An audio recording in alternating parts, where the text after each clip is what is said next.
Quand je ne peins pas, j'ai la sensation d'avoir un grand vide en moi. C'est existentiel. Je peins donc j'existe. C'est lié à cela, à cette question de l'expression, de l'autorisation à pouvoir s'exprimer.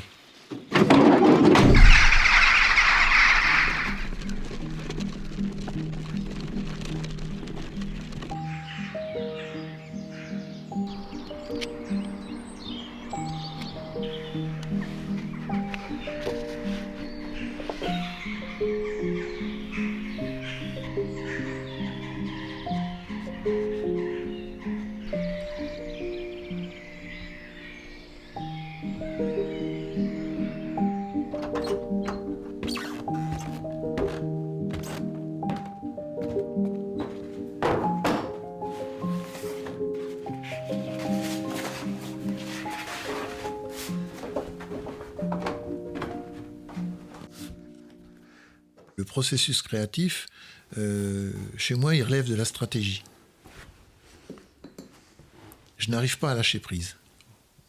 En fait, je n'arrive pas à lâcher prise. Je mets en place une stratégie qui me permet de lâcher prise.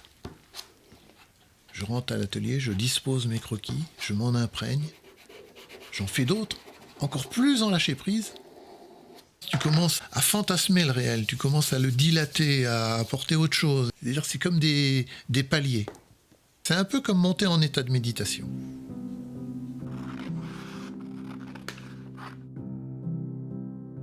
Donc je fais des paliers, je monte, je lâche prise encore plus.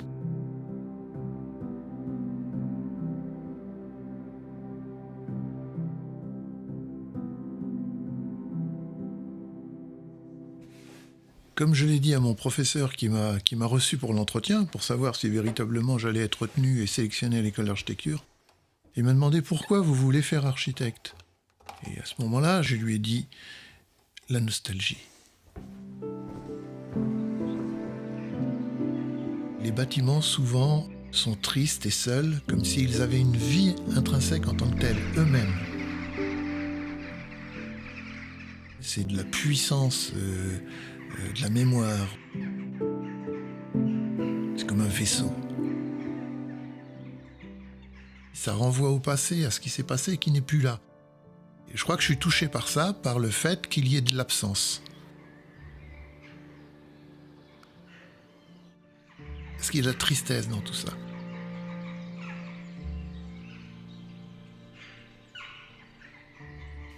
L'image que tu reçois d'un paysage ou d'une solitude ou quoi que ce soit, en fait, elle rentre en vibration avec toi et avec ton passé.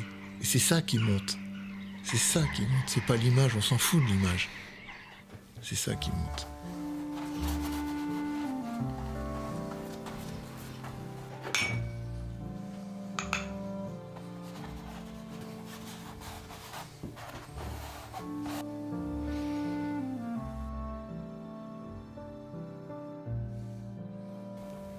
Quand on peint, finalement, on atteint des dimensions personnelles qui sont denses.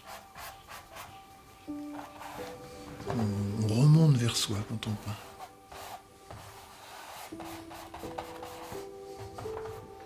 Je suis dans le jardin, à Limoux, près de la fontaine. Je sens les petites cigales, la chaleur et la fraîcheur de la fontaine avec le bruit qui coule. Le ressenti fort de tout ça. Tout était dans l'instant présent. La pulsion que j'ai, en fait, c'est de faire renaître cette beauté initiale.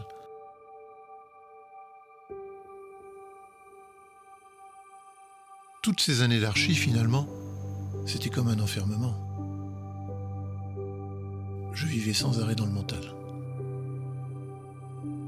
C'est comme si on avait une sorte de voile de tissu sur le corps. Plus ce voile il est posé sur vous, moins vous ressentez les choses.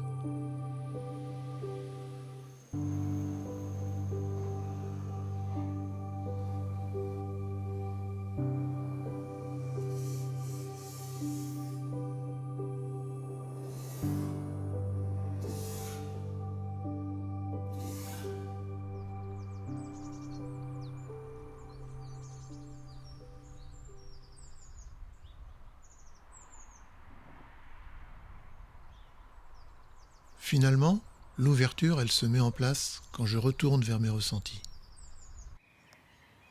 Et la peinture me permet ça.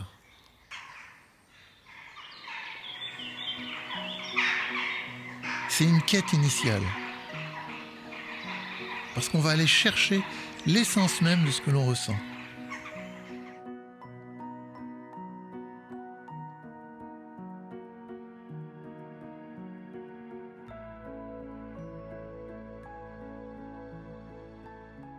Peindre, c'est révéler quelque chose.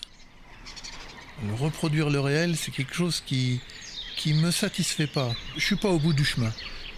C'est aller au-delà de ce que je vois pour exprimer ce que je ressens et qui est derrière.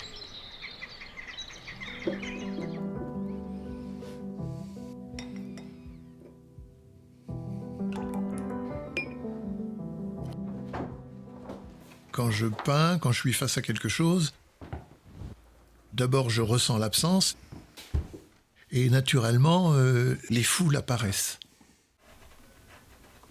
Les foules montent sans cesse.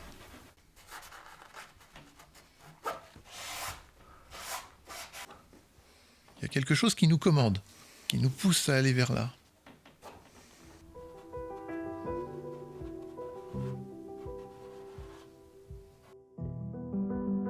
Il y a comme si des gens appelaient et qui voulaient être là.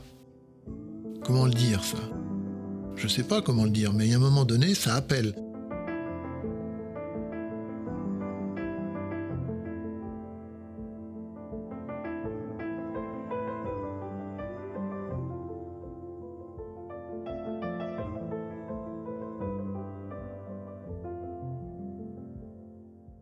On rentre dans une phase créative qui nous fait nous oublier nous-mêmes.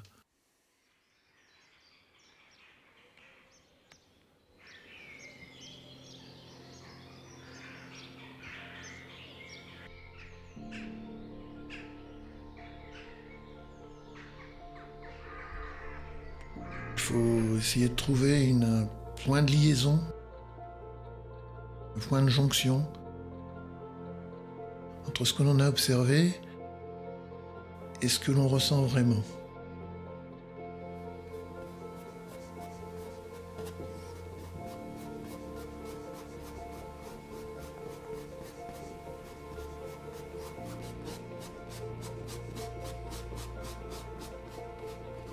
Il y a comme un voile de nostalgie qui se pose sur le monument.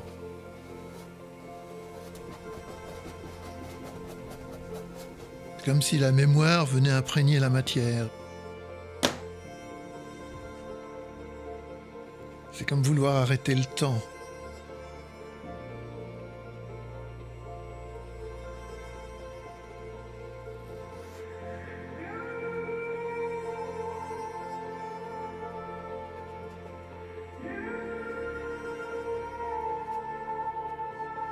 Lorsque j'exprime ce que je ressens, j'ai une sensation d'existence forte, d'authenticité, de présence. Comme si finalement on n'avait pas pu être à un moment donné.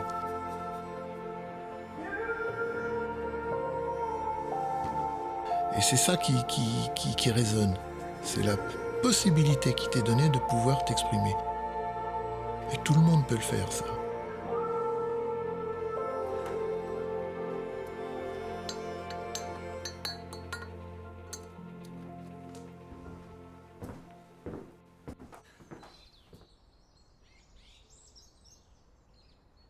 On pourrait dire que les tableaux, ils parlent de moi, mais en fait, les tableaux, ils parlent pour moi.